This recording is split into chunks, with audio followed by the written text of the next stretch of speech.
오늘은 간판의 종류를 알려드리려고 합니다. 안녕하세요, 지지입니다. 지주!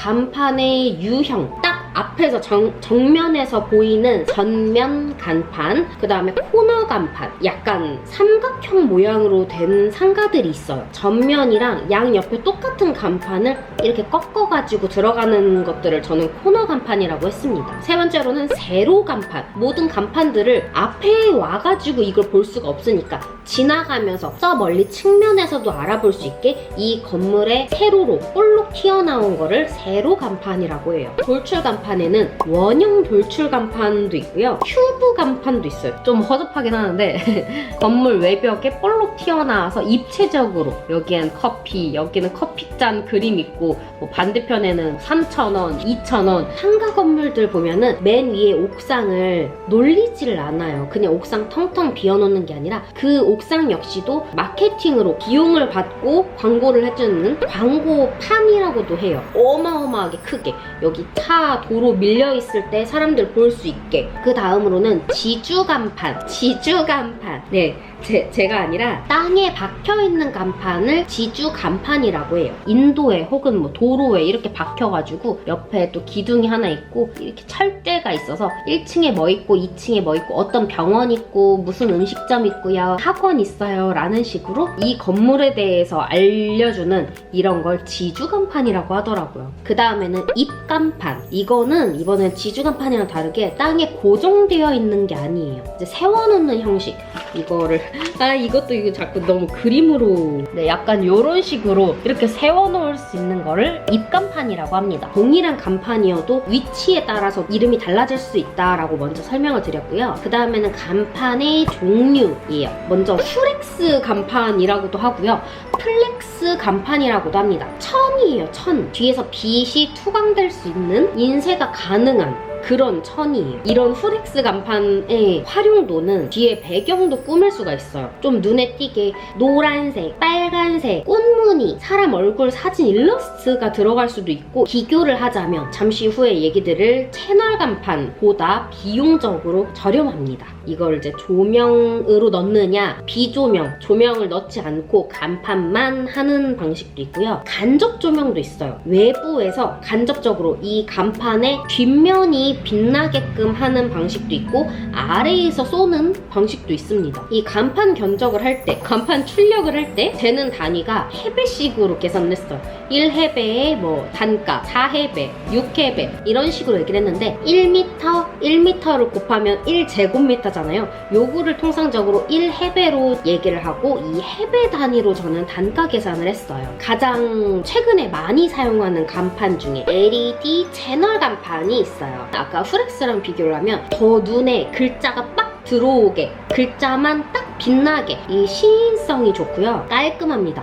저도 중개거래, 부동산 거래를 하다 보면 우리 건물에서는 우리 건물에 들어오면 채널 간판으로만 달아야 됩니다 라는 규정을 넣는 분들도 많이 계세요. 제가 옛날에 저희 부동산 간판 관련돼서 얘기를 할 때 60각의 채널 간판 이렇게 얘기를 했잖아요. 이 60각이라는 거는 대략 60cm 라고 저는 그렇게 알고 있습니다. 60cm니까 그 60각짜리 한 글자, 복덕방이면 복, 덕, 방, 글자 수와 사이즈, 크기에 따라서 달라져요. 식당, 카페, 커피 이렇게 간단한 두세 글자가 아니라 복덕방, 공인중개사, 사무소 11글자를 한다면 금액이 더 비싸지겠죠? 그러니까 포인트로 되는 글자 크게, 나머지는 좀 작은 글씨, 스카시로 이렇게 붙이는 그런 식으로 저도 간판을 했습니다. 이 간판을 설치하기 위해서는 각관이랑 갈바랑 맨날 헷갈렸는데, 갈바를 건물에 덧대어서 거기에 채널 간판을 달아서 고정을 시키는 형식으로 간판 제작을 했습니다. 이 갈바는 철판 같은 거고요, 갈바 간판이라고도 있어요. 이 철판 통이 있으면 레이저로 타공을 해요. 그리고 안쪽에서 LED를 심어서 이 글자 모양이 빛날 수 있게 이렇게, 요런 거. 자, 이번에는 우리 많이들 아시는 거, 전광판. 반짝반짝 빛나는, 글씨도 흘러가는, 전화번호도 보이는 전면으로 붙여놓는 전광판도 있고, 돌출로 튀어나오게 건물 외부에 만들어져 있기도 하죠. 에어간판. 에어 간판 아시죠? 네, 맞습니다. 요런 거 도로나 뭐 인도 같은데 에어 간판 이렇게 서 있는 거 있잖아요. 현수막으로만 간판을 이용하시는 분들도 있어요. 이벤트성, 단기성으로 짧게 뭐 한 달, 세 달, 뭐 6달만 쓰던가 현수막을 뭐 바로바로 바꿔야 할 때 요걸로도 이용을 하시죠. 간판은 아니지만 우리 5개 광고 종류 중에 하나인 상가 겉면에 시트지, 이걸 저는 썬팅이라고 또 불렀고요. 색깔도 넣고 뭐 캐릭터도 넣고 글자도 넣고 외부에서 우리가 얼마짜리 음식을 판매를 하고 있다, 어떤 상품들이 있다, 우리 가게 전화번호가 어떻다 라는 식으로도 외부에서 볼 수 있도록 이렇게 작업을 하기도 하고, 사람들이 1층에 앉아있을 때 2층에 앉아있을 때 다리랑 하반신 쪽이 가려지기 위해서라도 썬팅, 혹은 저희 사무실은 그냥 엠보 시트지라고 불투명한 시트지로 그냥 깔아놨습니다. 이것도 깔끔해 보여요. 그 다음 아크릴 스카시도 있고요. 고무 스카시도 있어요. 이 스카시는 글자를 따로따로 파가지고 뒤에다 붙일 수 있는 건데요. 내부에 빛이 투광되는 건 아니죠. 실내에서도 쓸 수가 있고 실외에서도 쓸 수가 있는데, 저는 아크릴 스카시로 제 대표 이름, 이제 부동산 대표 이름, 부동산 전화번호를 아크릴 스카시로 했습니다. 아닌가?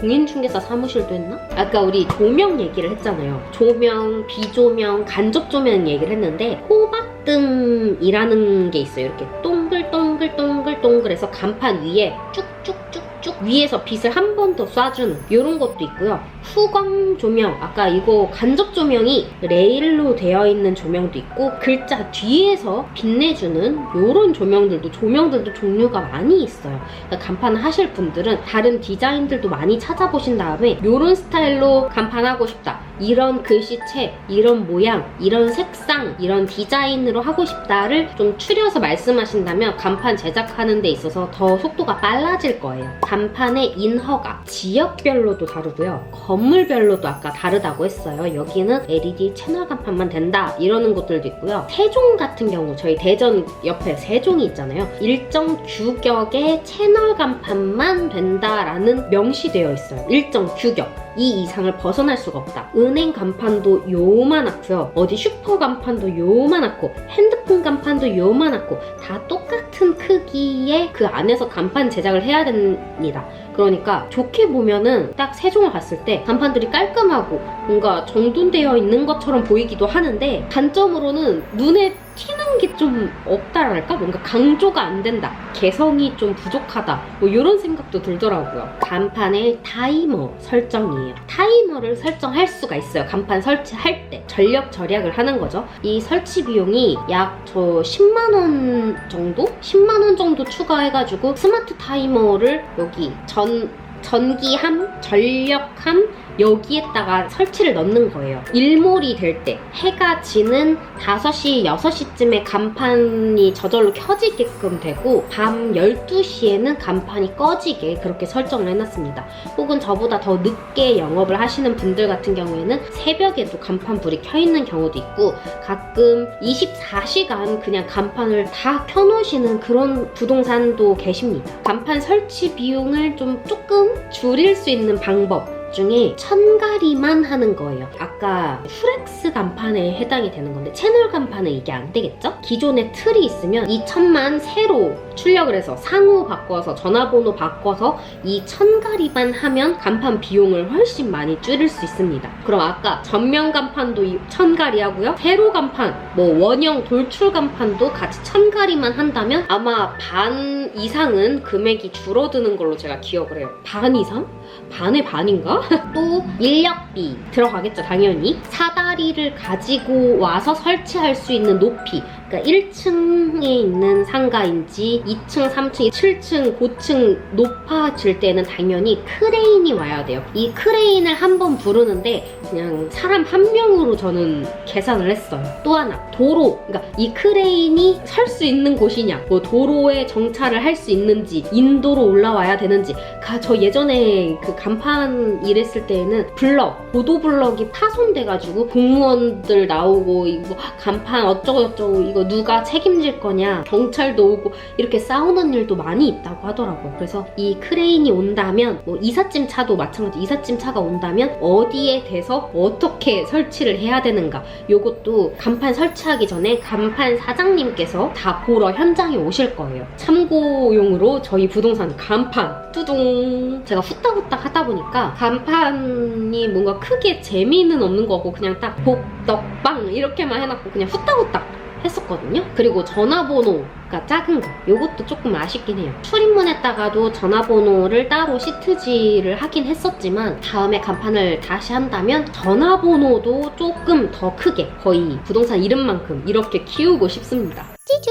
네, 여기까지 끝이에요. 간판에 대해서 그냥 가볍게 다뤄봤어요. 지금은 제가 간판 일을 하고 있진 않지만 저도 부동산 일을 하면서 조금 연결고리가 좀 있지 않을까 해서 가볍게 말씀을 드려봤습니다. 오늘 영상 여기까지고요. 끝까지 시청해주셔서 감사하고 그럼 우리는 또 다음 영상에서 만나요. 안녕.